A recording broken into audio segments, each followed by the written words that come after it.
யுவராணி, வேலூர் மாவட்டம் குடியேற்றத்தில் புகழ்மிகு கங்கையம்மன் சிரசு திருவீதி விழா மிகவும் அதிவிமர்சையாக நடைபெற்று வருகிறது.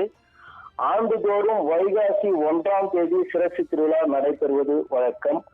அதேபோல் இந்த ஆண்டும் சித்திரை மாதம் 15ஆம் நாள் கங்கையம்மனுக்கு காப்பு கட்டுதலுடன் கொடியேற்றம் மிக சிறப்பாக நடைபெற்றது. அதனைத் தொடர்ந்து நேற்று கங்கையம்மன் திருத்தேர் திருவீதி விழா நடைபெற்றது.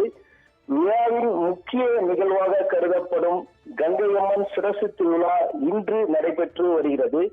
குடியேற்றம் மார்க்கெட் பகுதியில் அமைந்துள்ள முத்தியாலம்மன் ஆலயத்திலிருந்து இன்று அதிகாலை மேளதாளங்கள் சங்கொலி முழங்க அம்மன் திருவீதி விழா புறப்பட்டது.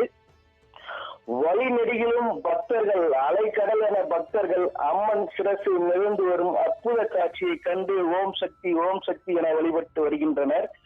மேலும் வழிநெடுகிலும் அம்மன் சிரசிற்கு மலர் தூவியும் மாலை அணிவித்தும் வழிபாடு செய்து வருகின்றனர்.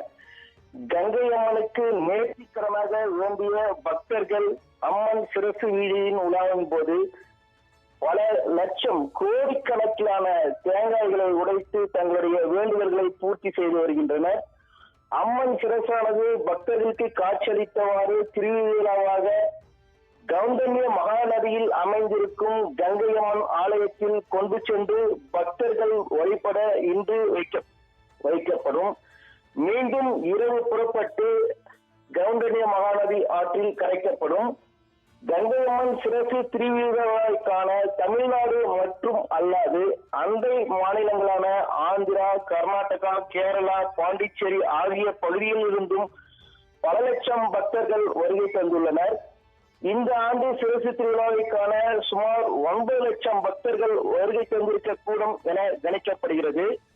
அம்மன் சிரசு திருவீதி விழாவில் பாதுகாப்பு பணிக்காக வேலூர், திருவண்ணாமலை, திருப்பத்தூர், ராணிப்பேட்டை ஆகிய மாவட்டங்களில் இருந்து 1000த்திற்கும் மேற்பட்ட காவலர்கள் பாதுகாப்பு பணியில் ஈடுபட்டு வருகின்றனர். யுவராணி.